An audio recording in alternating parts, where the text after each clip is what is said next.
Call to order this meeting of the School Board of Independent School District 624. Would the clerk please call the roll? Fahey here. Kimball. Mullen. Here. Newberg. Here. Newmaster. Here. Wilson. Here. Chapman. Here. And would you all please stand and join me in the Pledge of Allegiance? I pledge allegiance to the flag of the United States of America and to the republic for which it stands, one nation, under God, indivisible, with liberty and justice for all. All right, we have before us an agenda for this evening's meeting. Is there a motion to approve? So moved. Motion by Mr. Mullen. Is there a second? That's Ms. Newmaster by a nose. Any discussion? All in favor say aye. Aye. Opposed? The agenda is approved. We also have before us a consent agenda, which consists of a number of items of a routine nature, which appear before the school board on a monthly basis. Included in the consent agenda every single month is a resolution to accept gifts which have been made to the school district. This month is no exception. We do have a resolution to accept a gift, a very generous gift in the amount of $3,200 from Gem Lake, City of Gem Lake, to support Willow Lane Elementary School. So we appreciate that greatly. Having said that, is there a motion to accept the consent agenda? So moved. Motion by Mr. Chapman. Is there a second? Second. Second. This calls for a roll call vote. Fahey, aye. Mullen. Aye. Newberg. Aye. Newmaster. Wilson. Aye. Chapman. Aye. Right. And now it is time for public forum, and that is an opportunity for any members of the public to address the board on any issues of interest or concern to them. Is there any member of the public who would like to address the board this evening? All right, seeing none, we'll turn to our first information item, C1, and that is our communication audit. Dr. Kazmierczak. Thank you, Madam Chair. I'd like to invite Marissa Vetti and Ari Babcock to present on the recently completed communications audit. Welcome, Ms. Vetti. Hello, Welcome, welcome, well, not welcome, sorry. Thank you for having us to the board meeting, Madam Chair, and members of the school board. Again, I'm Marissa Vetti and Ari Babcock. And we're here just to give a quick overview of a communications audit that was conducted this spring. We worked with Barb Nickel of Barb Nickel Public Relations, and I know that that you've probably read the communications audit already as well, but we thought we would come this evening and give a few highlights from the conversations and the process that we went through with Barb. So we'll start with just the audit goals. Really was to create a baseline, really look at what we do with our internal and our external communications, and then look at what we could do for the future. So in doing that, we also wanted to look at what we do currently, our existing communications tools, and then how we could do things differently, tweak what we do for the future. And so the process consisted of discussion groups, and I know that she talked to board members as well, as parents and community members and staff members. We did an online survey both to staff members and to our parents. We had a review. Barb looked at what we currently do, some of our current communications materials, and then looked at other surveys that we've done in the past as well, looking for that communications lens. And then she had discussions with our leadership team as well. One of the things that was different maybe about the audit process here in White Bear is that it was really at the end of Dr. Lovett's tenure and then at the beginning of Dr. Kazmierczak. So both of them were involved in the leadership discussions and really trying to set Dr. Kazmierczak up with a full knowing what's happening in the communications realm so that he could really take it to the next level and we could take it to the next level together. So that was the audit process that we had gone through. In summary, what Barb came up with was that we do have a solid program, which is terrific, and kudos to everybody in the school district who is communicating with our families and with our community. That we do use a variety of communications methods, and that we do have a strong team. Some of the things that she came up with as next steps were to look at some strategies, and we've got 7 of them here that could really help us take a program that we've got that's strong and make it better, and then to really, of course, build on what we've got and fill in some gaps. So we'll talk through some of the recommendations and then go in detail in a couple of the fun ones. Not that they're not all fun, but do sort of a commercial for what we do as well. But the recommendations that she had was the first one to develop a strategic communications plan, and really that is in line, and it should be in line with our strategic plan. So as our strategic planning process is wrapping up, then we'll use what we've learned there and really tailor what we do in communications to really mirror what we're doing in the as a result of the strategic planning process. So additionally then, refining existing communications tools to simplify, prioritize, and enhance, and we'll talk a little bit more about that as well. Ari and I will cover some things that we're doing and some things that we'll be doing differently in the future. And then just streamline and help our schools and our classrooms to reach out to our community and reach out to our parents in different ways. And so what we would see, we know that our schools and our programs are really working on this as well, but this is another way for us to recognize the work that they're doing and then help to support them in doing what they're doing as well. And then maximizing the superintendent transition. We've done a few fun things with Wayne stepping into the new role, and we'll continue to do so as well.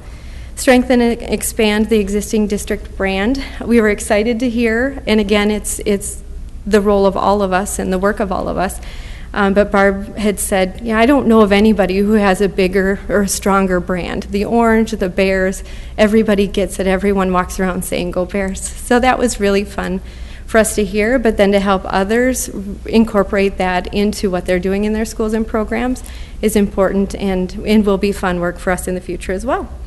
And then working on our non-parent outreach. Some of the things that we already do include our activities pass for our seniors, our senior program in general with our our community services office has a huge outreach both to our senior population and to the population in general in offering different courses and classes and that. So just continuing to help support them in their efforts will be important, as well as doing some of the things out of our office or out of the superintendent's office, especially as we have some initiatives coming up here in the near future. So that'll be a really good way for us to bring in different members of the community to look at what we do and help us reshape the future. And then identifying additional ways to listen and engage. Again, our community and our schools and our programs are really doing a great job with this. If we think about Izzy's and just other ways that we are having two-way conversations with families and with community members, with students, but just continuing to look at that and do that from a communications lens is really important as well. So as I promised, we thought this would be a good opportunity for us to do sort of a commercial for the ways that you all probably are already engaged or are looking out for what's happening in the district, but then also for any of our viewers to get a feel for the different ways that they can link into what's happening at the school district and the ways that we share things out. So we'll go through just a few in terms back to the refining what we currently do. So our website is, from the feedback that we'd gotten from people, it's good, and we know that we've professionally been asked by colleagues in other districts, who do you use? How did you go about doing what you do?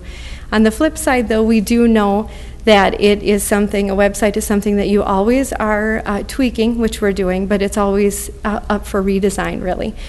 So a short wish list for us would be to look at that as it makes sense in the district's initiatives, and it certainly would be beneficial to do responsive design and to, I know we always think that it's just innate and you can figure out where you need to go. But the conversations with people that we had, it maybe could be a little more intuitive, or we could try to make it a little more intuitive. So I think a round 2 of our website, when we get to it, will be bigger and better than it is right now. But we do really have a good base. Social media is something that we have a good base with as well. If you follow the district on Facebook or Twitter, you'll know that we have a 624 fact that we share out every morning. That's a fun opportunity for us to share out either articles that the school or the alumni students have been featured at, upcoming events, things that are coming, or things that have happened already, just updates, fun photos that we've shared, and look for a few more to be coming as well. But that's been a really fun way for people to be able to join us for the journey as the district. And we have another project up our sleeve. I'll let Ari talk about that now. Yeah, So coming up here, back to school, we're going to be doing a hashtag Back to School Bears Facebook challenge. So we're going to, is it just the down? Okay, and we're going to encourage parents and community members to share a picture, either if it's their back to school pictures or if they're from their office, to just kind of express why they're excited for the 2017 to 18 school year. And they can do that for a chance to win a special delivery. And we won't tell who's delivering, we won't tell what they're delivering, but stay tuned for that one. But we think that that will be a really fun way to get some engagement and just get some fun again around the bear and celebrating the back to school. These two would be together. Our e-newsletters that we do, our Bear Essentials e-newsletter is internally right now, and then the community e-newsletter, of course, is our external e-newsletter. We are thinking about shifting around some things with that, continuing to do the bi-weekly e-newsletter in a text version, and then we would also do the alternating video edition that we share out. We heard that staff members wish that there was something more tailored to them, and so right now we have a little section of that tailored to them. We're looking at opportunities to change that into a weekly send out through email that would be to staff. So look for that to possibly be changing starting in September with the start of the school year as well.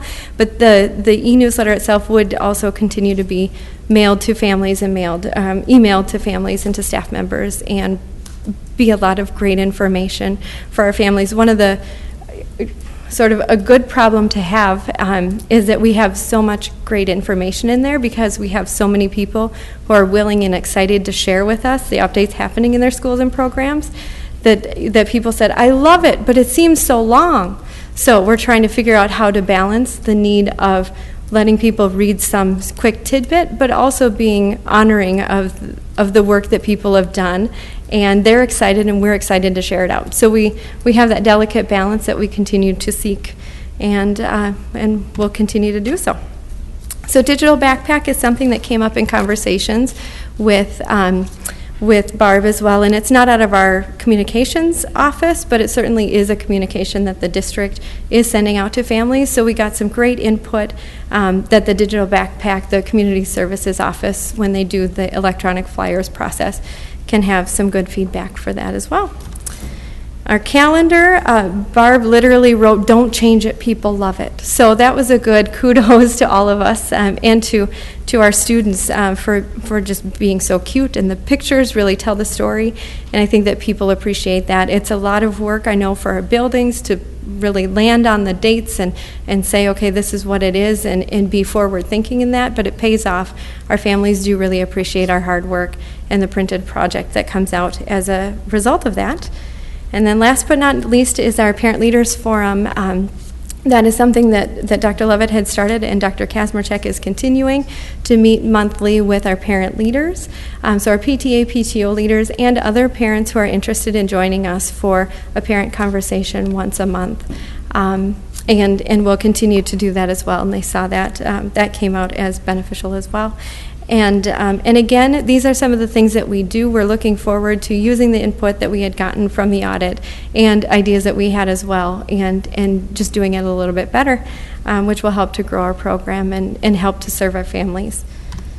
And so the evaluation of this process and the work that we do will be to continue to repeat every so often the online surveys that we've done.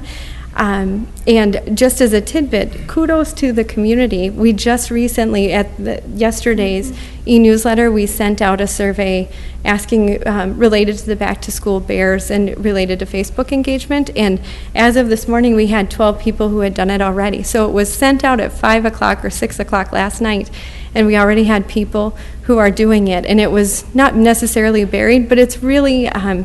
I'm proud of our community, and I'm excited that they are so willing and able to get back to us when we look for input, and I appreciate that, and it certainly helps us to do all of our jobs better. Additionally, again, like we said, aligning to the strategic plan will be important as we go, and then just continue to monitor what we're doing in relation to the audit and the feedback that we've gotten. And so with that, we are open for any questions. Thank you for letting us share.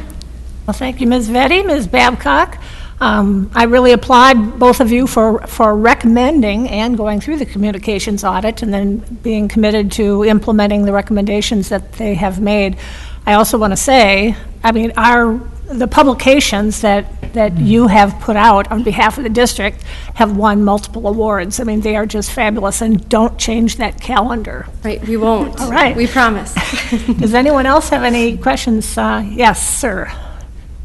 Yes, Ms. Vetti, also Mr., I'm looking at Wald, Mauer. We were talking a lot about, reaching out families, and it's paramount that we, maintain effective communications with families. One thing I didn't see in any of the recommendations or any of the study was homes that don't speak English. And do we have a plan for that? Has it been considered? We actually do, and so when we contacted Barb, sort of a phase 2 of our plan, we had very specifically let her know that we would be interested in doing that, understanding, in sort of doing an audit in that realm, and how are we reaching out to all parents. We didn't want it to get lost in this initial communications audit, but it's on the docket for her. She knows we're looking for doing that. Yes, and it would be sort of a phase 2, and we're staffed now with our liaisons. We're good to go, I think, for this year, and that could be something that we do going into this year. Thank you for asking about that. Obviously, you have a broader net serving the entire district area. Yep. So you might have to go through like community advocacy leaders or cultural group leaders or something like that. We work with the same folks that Marissa will work with, as well as any of our EL students and families through our early childhood programs that need help. And then on top of that, Tarj, I've been sitting with our senior program. We also have the Senior Voice that gets information out, as well as our housing guide, transportation guide, and then I believe her Senior Voices are quarterly. And then Ms. Paul, we do have translation services available at the school conferences, don't we? Okay, good. I presumed we did, but I have never heard a word about it, so wasn't quite sure. Next question is going to immediately rebound to Dr. Kazmierczak, so everyone here can, breathe a sigh of relief. It was in the recommendations that he identify as quickly as possible his public persona. And this is somewhat tongue-in-cheek, but have you decided on that? Do you want us to take that one? Go ahead. Okay. If Dr. Kazmierczak or Dr. K would defer to us, I will let you know. This is sort of like the treat and the delivery. It's a secret, but I can assure you that in the morning of convocation, you'll get a glimpse into what Dr. Kazmierczak's persona is and will be. And then after that is shared at our staff convocation event, it will be shared out more broadly with the district as well. Fair enough. So we're on it. And then a tiny little personal peeve. We're not a corporate entity. We don't produce products. We don't manufacture it. We have no brand. We have an identity, but not a brand. And I would like to see the use of the term brand for school identities, dropped. But that's just me speaking. That's it. Thank you. Sure. Thank you. Does anyone else have any questions or comments for Ms. Vetti and Ms. Babcock? Mr. Mullen first. Want to go first, Kim? Either Mr. Mullen or Mr. Chapman, whoever starts talking first. All right, Ms. Vetti, first of all, I want to thank you very much. I enjoy getting all the information and follow the district on my Facebook, and I really appreciate that.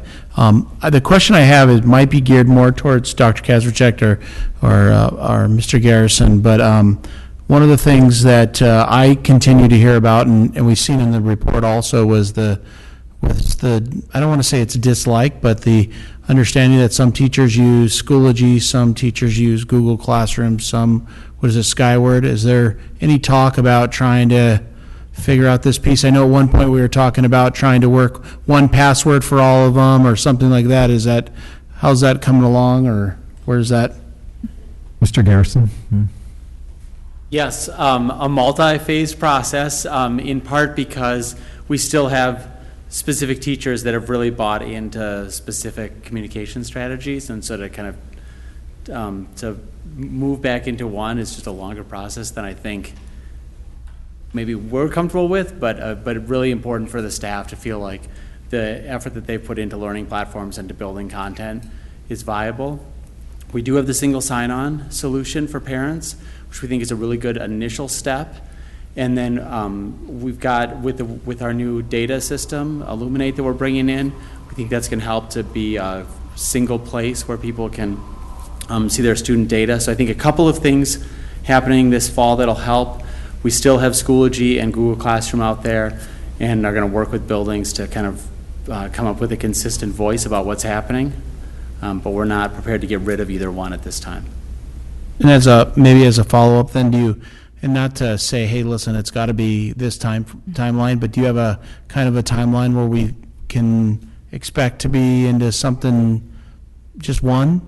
And also, is the information getting out there about the single sign? I'm not saying nail it down, just give me something that as parents come to me and they ask, hey, well, when, right? So that way I can give them at least an answer and say, if it's next year, then it's next year. I just need something to hold on to. Yeah, the single sign-on will launch this fall. For parents, we have already had teachers and students using it. We had them using it throughout the spring and summer. In terms of a singular solution, I can't give you a decision up here, but I think part of that will come through through our process this fall of really looking strategically about how we want to communicate as a district. And part of it is just going to come with working through individual buildings to see what works best for them. That won't be a decision that comes out of the tech department to say, this is a thing. It's going to be a cooperative decision about how to best communicate with families from a building level.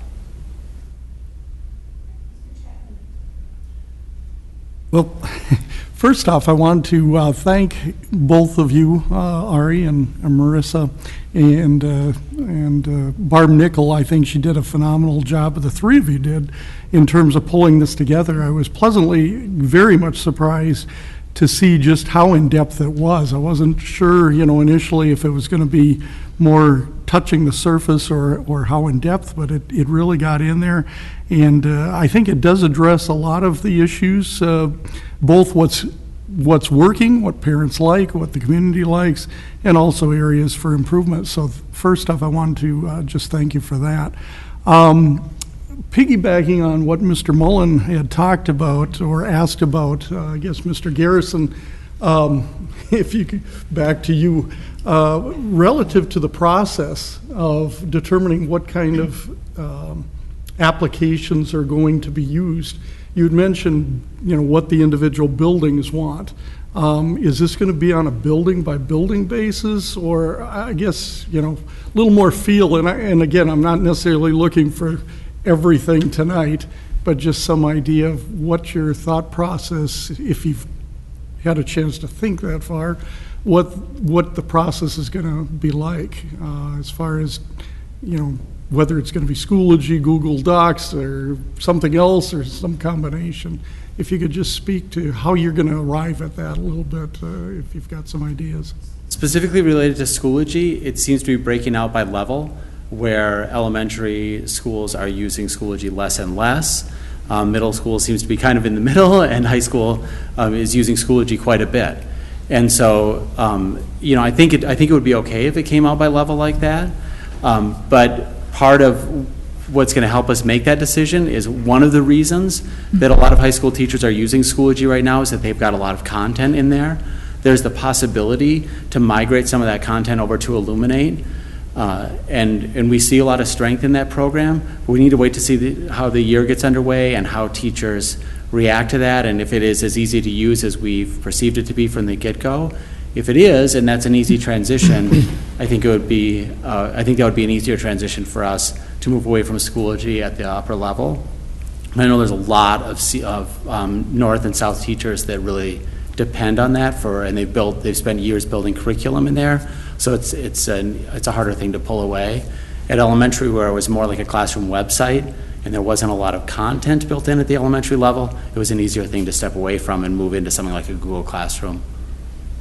So I envision, the way it sounds, this is going to be very heavily weighted by staff input and recommendations and suggestions, rather than kind of in a microcosm from administration saying this is the way it's going to be. There's going to be a collaborative effort done. Most certainly.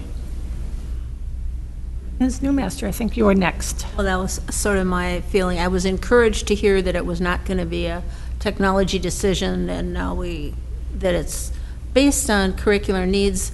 And my only thought as I'm listening to this discussion is that neither Schoology nor Google had everything or was a good fit for everybody. And whether or not this new product is, who knows yet. You're doing a beta version or test of it, I assume, at some point, so people can really make some judgment. But I'm hoping, maybe someday something will come out. But until that time, the thousands of hours of work I know North Campus people put on, and the push to have a, quote, robust presence in Schoology was there from the get-go, top down. So it was expected. And people got used to it, and the kids are used to it. So I can see that it's a different, maybe parents have a harder transition going to a different grade level. And they might understand it better if they understand that the content is different. Fahey. Yeah, a little, having used Skyward and Schoology and retiring before Google Classroom, and I was just starting to look at it. I mean, originally Skyward, I was one of the original people trained in Skyward and then trained staff, and it was basically first used for attendance grading, and then we could upload assignments to it, and it was something that you only had access to your classes. And then when Schoology came in, you could collaborate with your colleagues on it and share and put information in for the kids. So I could work with my 7th grade colleague. And at one stage we were told, stop uploading assignments in Skyward, only do it in Schoology because we want to train the parents to access Schoology. And then we were told mid-year, oh, sorry, go back and use Skyward too, because some parents are asking, and I was just doing both. I was uploading in Skyward and working on Schoology because I wanted to find out how to use it. There has to be some, staff choice in this also, in terms of what staff members are comfortable with, because there's always going to be something new coming down the tubes, and sometimes it's like, oh, look at me, what I can do, where I was always, what's going to be best for the kids in the classroom. And often at conferences, I sat with parents and showed them how to access it, and then they said, oh, great, now I understand how to do it. But there can't be, I know as you're talking about, can't be one decree that everyone will use this. There has to be some choice in it in terms of whether you can collaborate with colleagues. And then Skyward is still there because we're using it as our grading system, our attendance system, our referral system, et cetera. So. Any other questions or discussion? Well, Ms. Vetty, Ms. Babcock, thank you, and thank you to our mystery guest on this discussion item, Mark Garrison. Great. Thank you. All right, we have no discussion items tonight, so we'll go to our first operational item, E1. Superintendent's report. Second month, and I'm already blowing you off. It's not a good sign, Dr. Kazmierczak. I'm sorry. All right. Thank you, Madam Chair, I think. All right, we are excited to soon begin the 2017-18 school year. School supply lists are available. With the end of summer comes the start of school supply shopping season. Individual school supply lists are currently available on the district website, and that address is www.isd624.org. Find information about open houses, welcome back, and transition activities on the individual school websites. The Skyward Annual Online Family Update will open this week. So on the 18th for elementary students and on the 15th for middle school and high school students. And this is an important thing to note as we march toward the first day of school. So we're excited to welcome students in September, with first days of school beginning September 5th for our middle school and high school students, September 6th for our students in grades 1 through 5, and September 7th for our incoming kindergartners. I want to emphasize that again. The first day of school for grades 1 through 5 is on the 6th, so that Wednesday. So parents should pay particular attention to that. And that's a change from previous years. Right, our middle school students have a new after-school option this year as the district is kicking off a Flex Middle School program. Find information about the program on the district's community education website and enjoy a taste of the students' experiences in this fun video that debuted in this weekend's e-newsletter.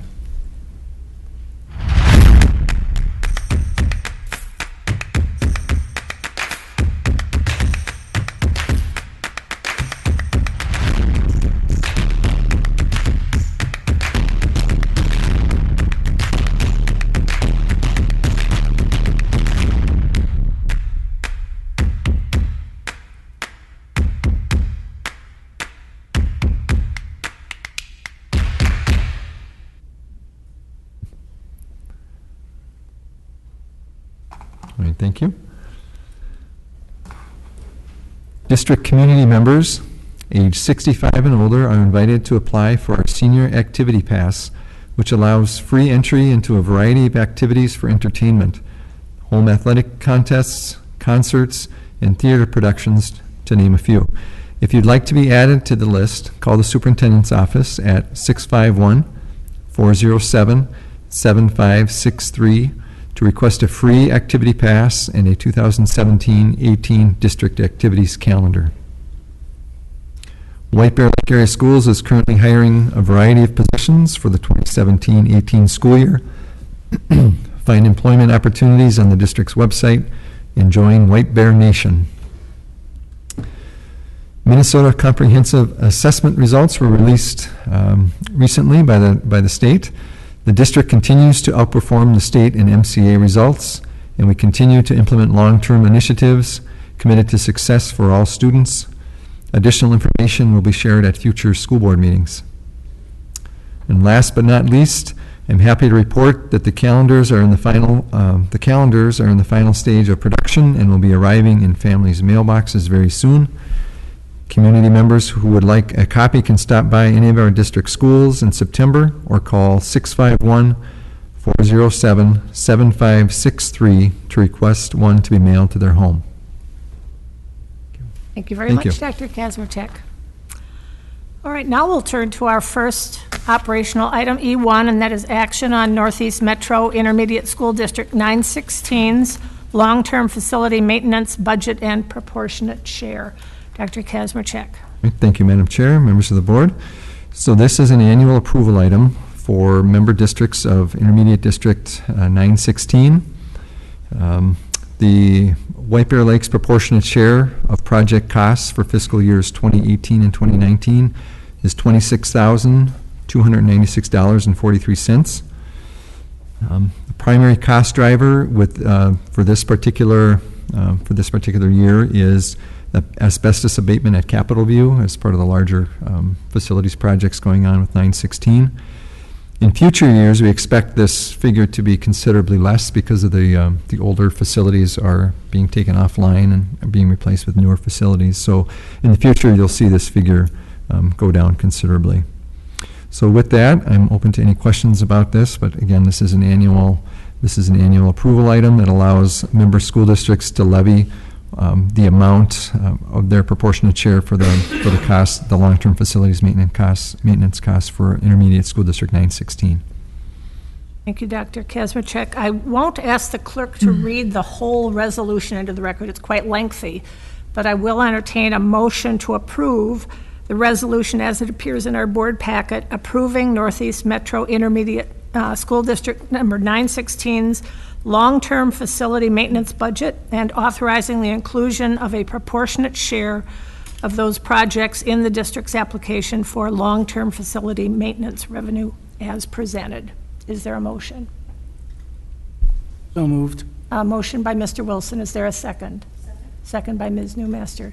Any questions for Dr. Kazmierczak or any discussion, Mr. Wilson? Yeah, just as a point of clarity, this is maintenance only. So when you were saying that the older buildings will be replaced by newer ones, we would not share a portion of the cost of new construction, would we? That's a different, this is a particular way of financing long-term facilities maintenance, meaning things, things like roofs and parking lots and things like that. Yep. So when When new facilities are online, it'll be a few years before significant facilities maintenance issues arise that would cause our costs to go up again. So you're saying we would share part of the cost for new construction? But that was under a separate, that isn't part of this Not particular. this, but not this we actually, would but under a yes, different we're- agreement. Correct. Okay. Mhm. Yes, the mechanism by which 916 raises money for new construction is different than what it is for the independent school districts, but it would require all 14 of the member districts to vote unanimously to approve the funding for the new construction. And that's what we have done with both Carner Blue, the K-8 facility up in Blaine, and the new K-8 facility in Lake Elmo, Pancalo. Yeah.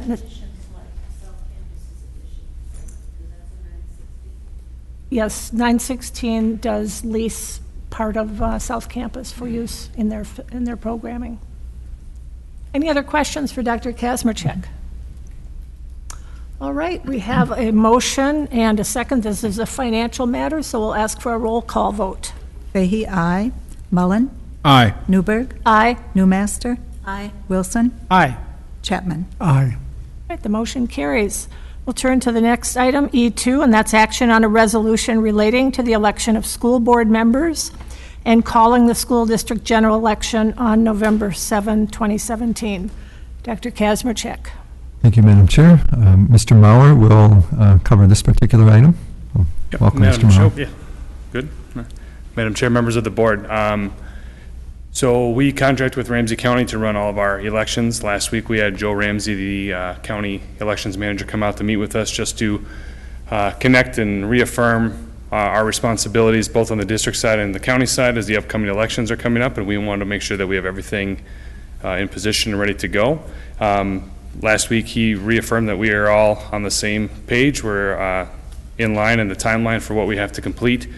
The one notice that on our end that we have to take care of was I need to contact, which I have left a message for him last week, Chris Samuel, the county auditor, to supply us with a list of the property tax payers in our district, as we need to send out a property tax payer notification sometime between the dates of October 18th and the 23rd. So once we receive that list from him, we will do our part to send all those mailings out within that time period. Other than that, the county will take care of all the notifications with the local newspapers, supply all the election judges and all the other components to go into running the election. November 8th, they will send us the abstract of the results of the election, and then we will canvass the results on our November 13th board meeting. Thank you, Mr. Mauer. Any other presentation, or, all right? Well, let's get the motion on the record first. So it's recommended that we move to approve the resolution relating to the election of school board members and calling the school district general election as presented. Is there a motion to approve? So moved. Motion by Ms. Fahey. Is there a second? I'll second that. Any questions for either Mr. Mauer or Mr. Wald, who is waiting expectantly behind him? Yeah, Ms. Newmaster. I had one, and it came up the last time we had an election. What does someone do for an absentee ballot? Because that never got figured out last time. Oh, he threw a lot of dates at us. Hold on, I just closed my book here. Absentee voting is, that begins on the 22nd of September, if I recall correctly. Yeah. The big question the last time, and I know because we had a family member that wasn't in town and wanted to vote, and the big question was, did you have to go down to Plato Boulevard? And they said no, but no one locally had a place that you could pick up a ballot and vote. So that was the question. Do people need to go to Plato Boulevard to the Ramsey County Center? There's two different time frames, so the answer is yes and no. If I remember correctly, Dr. Kazmierczak, you correct me if I'm wrong. There's two different time periods. I don't remember them off the top of my head, but they should be on the county election website. So there is a time frame where the absentee voters will have to go down or can go down to the Ramsey County building in St. Paul. There will also be, I believe you said 3 locations. Yep, October 31 through November 6th is a voting early option, which isn't quite the same as absentee, but the voting early option, one of the sites is the White Bear Lake Library downtown. It's one of the sites. So all of that information will be shared out. We'll make that information available. So information about absentee voting and a voting early option will be part of our informational materials that we share out with the community. I just wondered, because I didn't read it in the description here. Yep. And I thought, maybe they don't have it, since it is such a small, there's not too many things on this particular list, probably. Right, but they do have the absentee and the early voting. Yep. He anticipates a larger, they said they've been seeing more community members and citizens going out voting early now than they ever have before, so. Any other questions for Mr. Moore?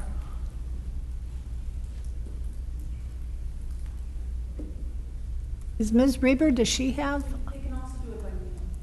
Ms. Reber reports that you can also do it by mail. That would be requesting the absentee ballot ahead of time. They send it out. Send it to you, and then you fill it out, and then they'll send it back. Yep.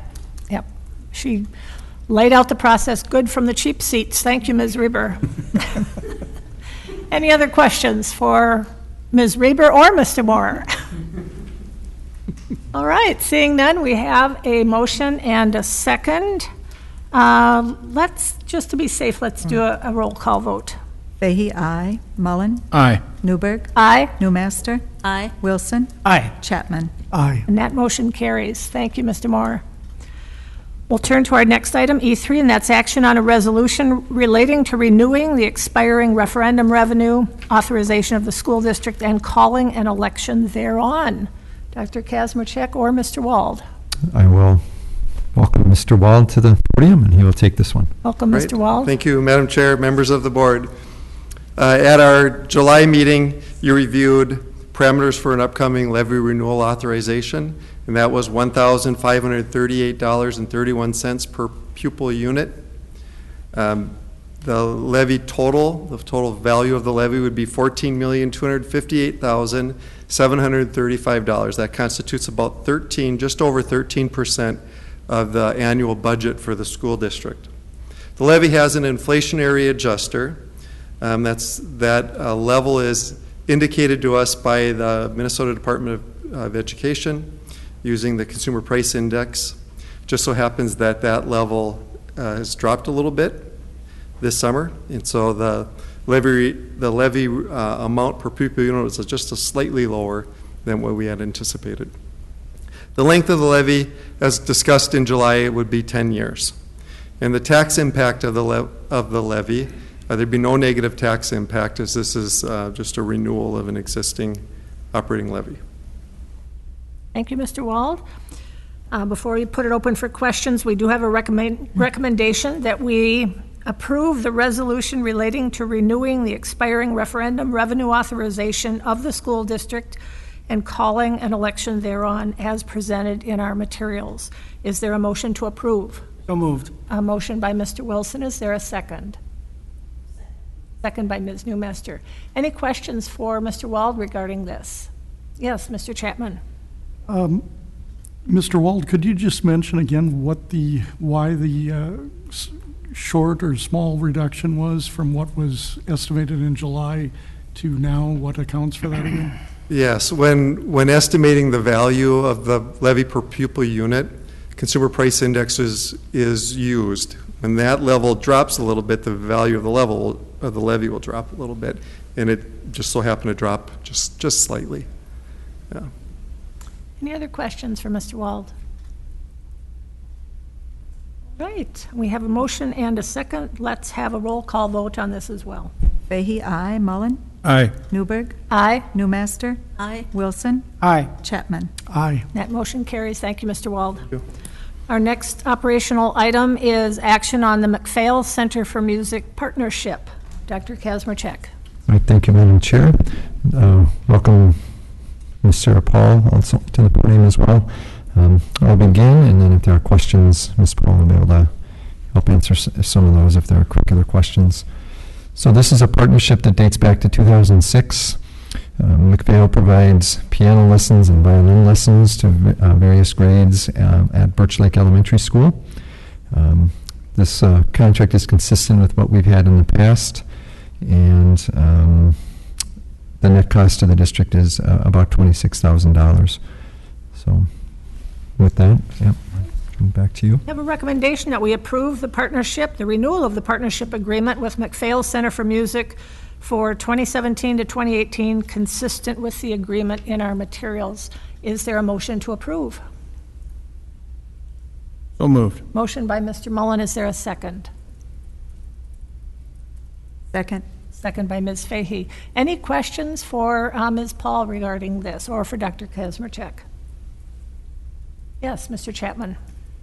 Last year, what was the, do we recall what the amount was, the net amount to the district as compared to? It was very close to this amount. I don't know exactly what it was a year ago. It was very close to this, though.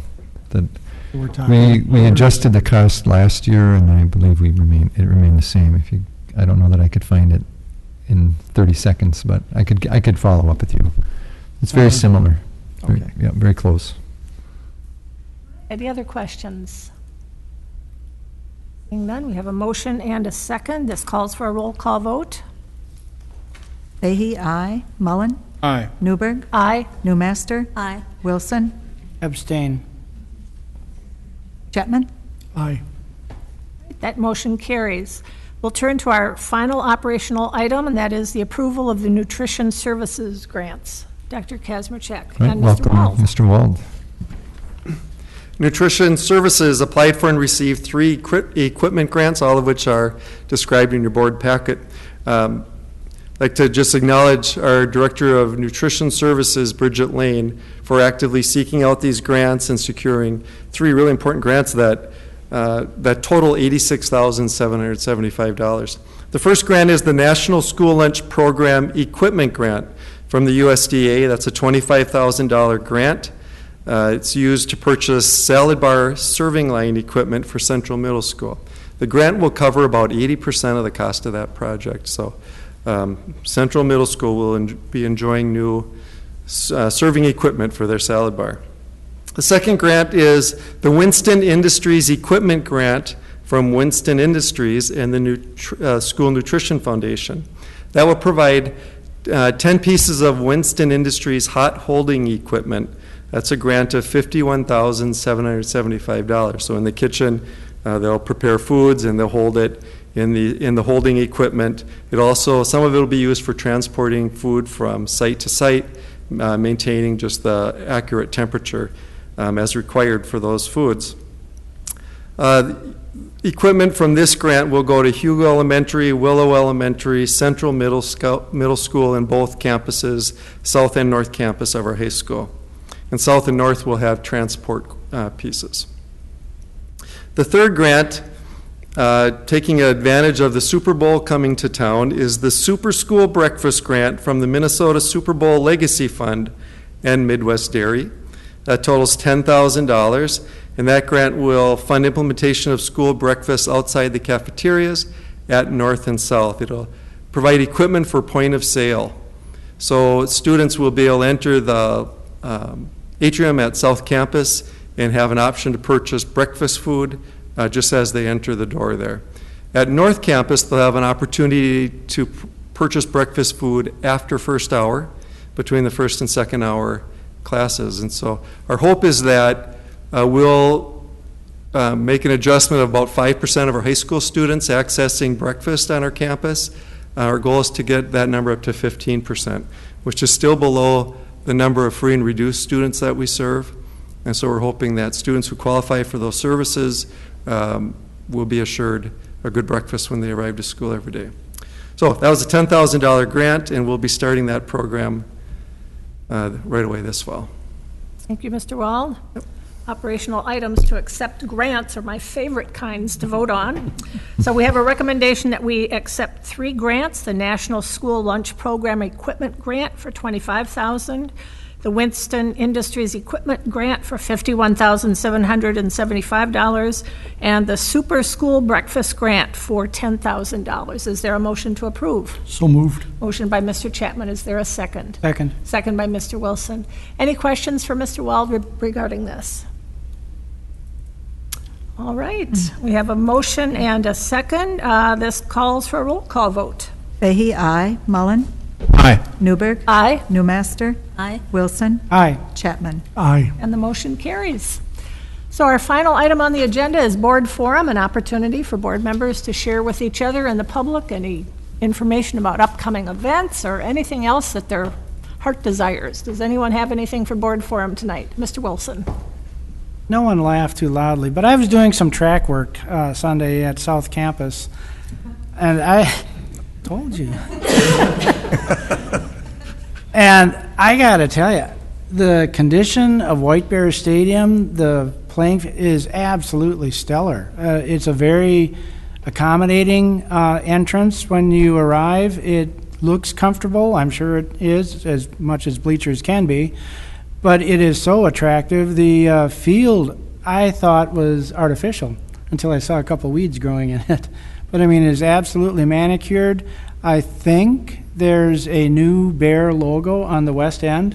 I don't ever remember seeing one on the grass, but on the other side of the track from the football field and soccer field. But it is, like I said, an absolutely supreme shape. The new press box looks great. Can't wait to get up there sometime and take a little tour of it. But kudos to the grounds crew, at South Campus. Absolutely great performances there. It is a very impressive stadium and field. Anyone else? Yes. Is No, it- it's not. They had some weeds coming up. That's what They I had some wondered. green trim along the edge. I do remember approving artificial turf there a few years ago. It is a field that looks real, and does. yeah, Probably it have absolutely looks artificial real. weeds, too. Yeah, the weeds are real. We want to, They're real, make it yes. authentic. Yeah. Okay. But yeah, I mean, it's great. It really is. And I know when we approved putting that artificial turf in, it allows so many teams and individuals to be using that field on a much more frequent basis. We don't have to worry about damage to the the grass turf, and the yeah. grounds. So that was, Track's in great shape as well. oh, yeah, Yeah. excellent. Does anyone else have anything for board forum? Mr. Mullen? First of all, I want to congratulate, this year, we had 12 students go through the Minnesota Trades Academy, and their achievement ceremony is this Friday, so I want to congratulate all of them and say job well done. And then in the absence of Mr. Kimball, I want to congratulate all the new staff that are coming on board and welcome them. And I know that we have a couple of retirements, and I wanted to say that thank you for your service to the district, and thank you from, not only from myself, I think I could speak for the whole board, but from all the students too. So with that, thank you. Thank you, Mr. Mullen. Anyone else? Seeing none, I will entertain a motion to adjourn. Madam Chair, I move to adjourn. I second that. We are adjourned.